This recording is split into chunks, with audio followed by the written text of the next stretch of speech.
Hello साथियों, स्वागत है आप सबका सोच ऑनलाइन क्लासेस में। कैसे हैं आप? उम्मीद करते हैं अच्छे होंगे। आप लोग का पढ़ाई लिखाई खूब बढ़िया चल रहा होगा। अगर अभी बिहार बोर्ड मैट्रिक परीक्षा 2026 में एग्जाम दीजिएगा तो यह क्लास आपके लिए महत्वपूर्ण होने वाला है, क्योंकि आज हम लोग पढ़ने वाले हैं हिंदी का मोस्ट विजिबल ऑब्जेक्टिव प्रश्न। ठीक है, जो 2026 में आपको 100% देखने को मिलेगा। अगर आप लोग क्लास में नए हैं तो क्लास को लाइक करें, अपने दोस्तों को भी शेयर करें, चैनल को जरूर सब्सक्राइब कर लीजिए और कमेंट बॉक्स में आप लोग जिस भी प्रश्न का आंसर आता होगा आप लोग दीजिएगा। ठीक है, और सबसे पहले आप लोग कमेंट में लिखिए जय मां सरस्वती और हम लोग पहला प्रश्न पढ़ते हैं। देखिए पहला प्रश्न है आपका यहाँ पे कि सेन साहब के पास किस रंग की मोटर कार है? बताएं, इसका सही आंसर क्या होगा? काला, नीला, उजला या हरा?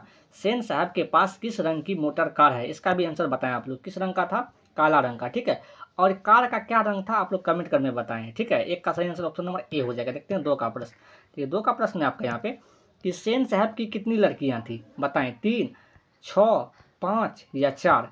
सेन साहब की कितनी लड़कियां थी? तो सेन साहब के 5 लड़कियां थी। कितना था? 5 था। ठीक है, पांचों लड़कियां का आप लोग नाम लिखिएगा कमेंट बॉक्स में। दो का सही आंसर ऑप्शन नंबर सी हो जाएगा। देखते हैं अगला प्रश्न, 3 नंबर प्रश्न।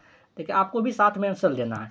3 का प्रश्न है, भारत में जाति प्रथा का मुख्य कारण क्या है? बताएं, बेरोजगारी, गरीबी, उद्योग धंधों की कमी या अमीरी? तो भारत में जाति प्रथा का मुख्य कारण क्या है? बेरोजगारी है। ठीक है, 3 का सही आंसर ऑप्शन नंबर ए हो जाएगा। देखते हैं 4 का प्रश्न। 4 का प्रश्न है आपका यहाँ पे कि श्रम विभाजन और जाति प्रथा के लेखक कौन है? बताएं, डॉक्टर राम मनोहर लोहिया, डॉक्टर भीमराव अंबेडकर, महात्मा गांधी या जवाहरलाल नेहरू? तो श्रम विभाजन और जाति प्रथा के लेखक कौन है? डॉक्टर भीमराव अंबेडकर। देखिए भीमराव अंबेडकर का जन्म कब हुआ था यह आप लोग कमेंट करके बताएं। तो 4 का सही आंसर ऑप्शन नंबर बी हो जाएगा। देखते हैं 5 का प्रश्न। देखिए 5 का प्रश्न है आपका यहाँ पे कि हु आर शुद्राज किनकी रचना है? बताएं, भीमराव अंबेडकर की, अमरकांत की, महात्मा गांधी की या तीन्द्र मिश्र का? हु आर सुधराज किनकी रचना है? तो हु आर सुधराज किनकी रचना है? भीमराव अंबेडकर का। 5 का सही आंसर ऑप्शन नंबर ए हो जाएगा। देखते हैं 6 का प्रश्न। देखिए 6 का प्रश्न है आपका यहाँ पे कि ज का उच्चारण स्थान है। देखिए यहाँ से हम लोग व्याकरण और प्लस हिंदी बुक दोनों से लिए हैं, क्योंकि 50% आपका एग्जाम में व्याकरण होगा और 50% बुक से होगा। ठीक है, ऑब्जेक्टिव होगा, तो आप लोग दोनों पढ़ लीजिएगा। व्याकरण और बुक से दोनों से ऑब्जेक्टिव लिए हैं। देखिए ज का उच्चारण स्थान क्या है? बताएं, कंठ, तालु, ओष्ठ या दंत? बताएं इसका सही आंसर क्या होगा? देखिए ज का उच्चारण स्थान क्या होगा यहाँ पे? तालु हो जाएगा। तो 6 का सही आंसर ऑप्शन नंबर क्या हो जाएगा आपका यहाँ पे? 6 का सही आंसर ऑप्शन नंबर सी हो जाएगा, बी होगा। ठीक है, तालु। देखते हैं अगला प्रश्न 7 नंबर पर। 7 का प्रश्न है आपका यहाँ पे, सेना किस संज्ञा का उदाहरण है? बताएं, सेना जो है ना किस संज्ञा का उदाहरण है? व्यक्तिवाचक, भाववाचक, जातिवाचक या समूहवाचक? देखिए सेना जब भी होता है ना, सेना, तो सेना जब भी होता है समूह में होता है। ठीक है, 10 गो 12 गो सैनिक मिलके सेना का समूह में होता है। ठीक है, तो 7 का सही आंसर ऑप्शन नंबर डी हो जाएगा, समूहवाचक संज्ञा। तो 7 का सही आंसर ऑप्शन नंबर डी। देखिए आप भी साथ में आंसर दीजिएगा। देखिए 8 का प्रश्न है आपका यहाँ पे कि लोहा किस संज्ञा का उदाहरण है? बताएं इसका सही आंसर क्या होगा? भाववाचक, दर्भवाचक, व्यक्तिवाचक या समूहवाचक? बताएं इसका सही आंसर क्या होगा? लोहा किस संज्ञा का उदाहरण है? तो लोहा जो है ना किस संज्ञा का उदाहरण होगा? या दर्भवाचक का होगा। 8 का सही आंसर ऑप्शन नंबर बी हो जाएगा। देखते हैं 9 नंबर प्रश्न। देखिए 9 का प्रश्न है आपका यहाँ पे कि राजस्थानी भाषा के सफल कहानीकारक कौन है? बताएं, सावरदहिया, श्रीनिवास, सातकोड़ी होता या सुजाता? राजस्थानी भाषा के सफल कहानीकारक कौन है? 9 का आंसर बताएं आप लोग। कौन होगा यहाँ पे? सावरदहिया हो जाएगा। ठीक है, 9 का सही आंसर ऑप्शन नंबर ए होगा।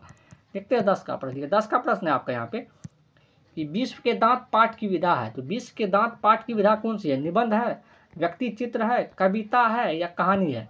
बताएं 10 का सही आंसर क्या होगा? विश्व के दांत कहानी की कौन सी विधा है या कहानी है? तो 10 का सही आंसर ऑप्शन नंबर डी होगा। देखिए अगर आप यहाँ तक आ गए हैं तो क्लास को लाइक भी करें, अपने दोस्तों को भी शेयर भी करें, चैनल को जरूर सब्सक्राइब करें इसी तरह क्लास देखने के लिए। और एग्जाम में बहुत कम समय बचा होगा तो आप लोग अच्छे से तैयारी भी कीजिए।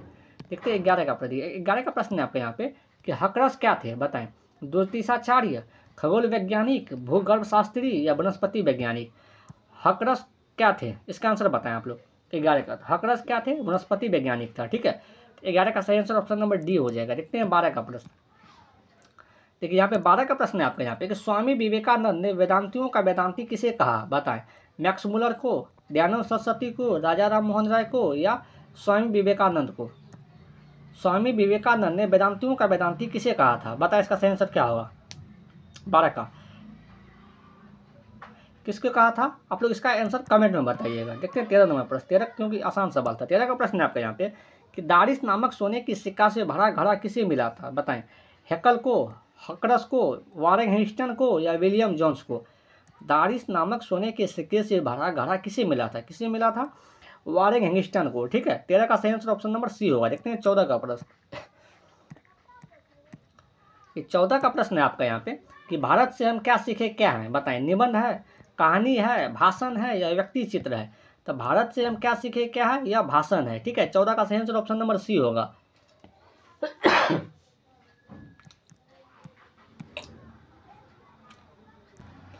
ठीक है, 15 का प्रश्न है आपका यहाँ। अशोक के फूल किसकी रचना है बताएं? दिनकर की, सुमित्रानंद पंत की, हजारी प्रसाद द्विवेदी की या गुणाकर मूले की?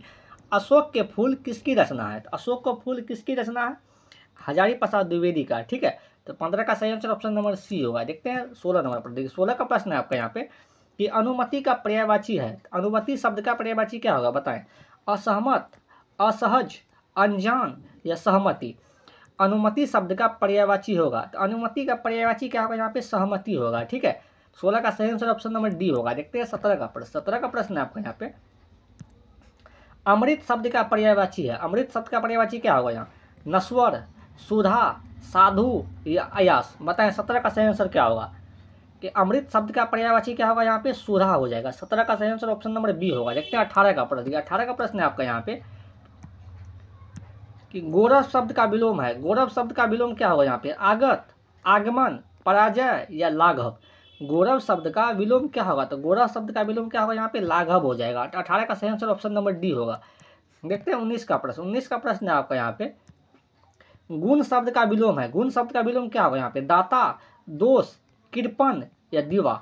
गुण शब्द का विलोम है, तो गुण शब्द का विलोम क्या होगा बताएं? 19 का सही आंसर बताएं आप लोग। गुण शब्द का विलोम क्या होगा यहाँ पे? कृपण हो जाएगा। ठीक है, कृपण। 19 का सही आंसर ऑप्शन नंबर सी होगा। देखते हैं 20 का प्रश्न। 20 का प्रश्न है आपका यहाँ पे दधीची मुनि की हड्डी से क्या बना था बताएं? तलवार, त्रिशूल, इंद्र का वज्र या इनमें से कोई नहीं? दधीची मुनि की हड्डी से क्या बना था? तो दधीची मुनि की हड्डी से क्या बना था? इंद्र का वज्र बना था। 20 का सही आंसर ऑप्शन नंबर सी होगा। देखिए, अगर आप लोग यहाँ तक आए तो क्लास को लाइक भी करें, अपने दोस्तों को भी शेयर भी करें, चैनल को जरूर सब्सक्राइब करें और कमेंट करके बताएं कि 20 में कितना सही हुआ, यह भी आप लोग कमेंट करके बताएं। देखते हैं 21 का प्रश्न। 21 का प्रश्न है आपका यहाँ पे कि हजारी प्रसाद द्विवेदी का जन्म कब हुआ था बताएं? 1905 में, 1907 में, 1919 में या 1911 में? हजारी प्रसाद द्विवेदी का जन्म कब हुआ था? तो हजारी प्रसाद द्विवेदी का जन्म कब हुआ था? 1907 ईस्वी में। कब हुआ था? 1907 में। तो 21 का सही आंसर ऑप्शन नंबर बी हो जाएगा। देखते हैं अगला प्रश्न 22 का प्रश्न। 22 का प्रश्न है आपका यहाँ पे हिंदी के आदि कवि हैं। हिंदी के आदि कवि कौन है बताएं? चंद्रदाई, अमीर खुसरो, बिहारी लाल या सरहपाद? तो हिंदी के आदि कवि कौन है यहाँ पे? सरहपाद हो जाएगा। ठीक है, 22 का सही आंसर ऑप्शन नंबर डी हो जाएगा। देखते हैं 23 नंबर पर। 23 का प्रश्न है आपका यहाँ पे बहादुर को लेकर कौन आया था बताएं? लेखक का भाई, लेखक का साला, लेखक का बहन या लेखक का चाची?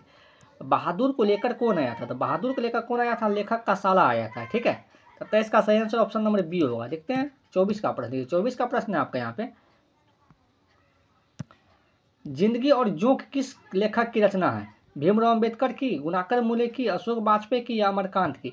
जिंदगी और जोंक किस की रचना है? 24 का आंसर बताएं। जिंदगी और जोंक किसकी रचना है?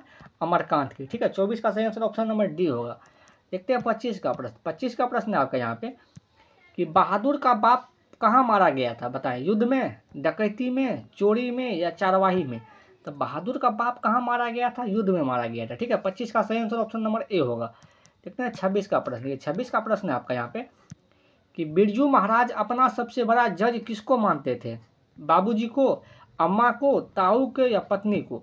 बिरजू महाराज अपना सबसे बड़ा जज किसको मानते थे? तो बिरजू महाराज सबसे बड़ा जज किसको मानते थे? अम्मा को। ठीक है, 26 का सही आंसर ऑप्शन नंबर बी होगा। देखते हैं अगला प्रश्न 27 नंबर पर। 27 का प्रश्न है कि बिरजू महाराज को तालीम किससे मिली थी बताएं? दादा से, बाबूजी से, नाना से या चाचा से? बिरजू महाराज को तालीम किससे मिली थी? किससे मिला था? बाबूजी से। ठीक है, 27 का सही आंसर ऑप्शन नंबर बी होगा। देखते हैं 28 का प्रश्न। 28 का प्रश्न है आपका यहाँ पे झोले में कितनी मछलियाँ थी? 2, 4, 3 या 5? झोले में कितनी मछलियाँ थी? झोले में 3 मछलियाँ था। ठीक है, 28 का सही आंसर ऑप्शन नंबर सी होगा। देखते हैं 29 का प्रश्न। 29 का प्रश्न है आपके यहाँ पे गांधी जी को महात्मा की उपाधि किसने दी थी बताएं? शेक्सपियर ने, रविन्द्रनाथ ने, विवेकानंद ने या गोपाल कृष्ण गोखले ने? तो गांधी जी को महात्मा की उपाधि किसने दिया था? रविन्द्रनाथ टैगोर ने। किसने दिया था? रविन्द्रनाथ टैगोर ने। 29 का सही आंसर ऑप्शन नंबर बी होगा।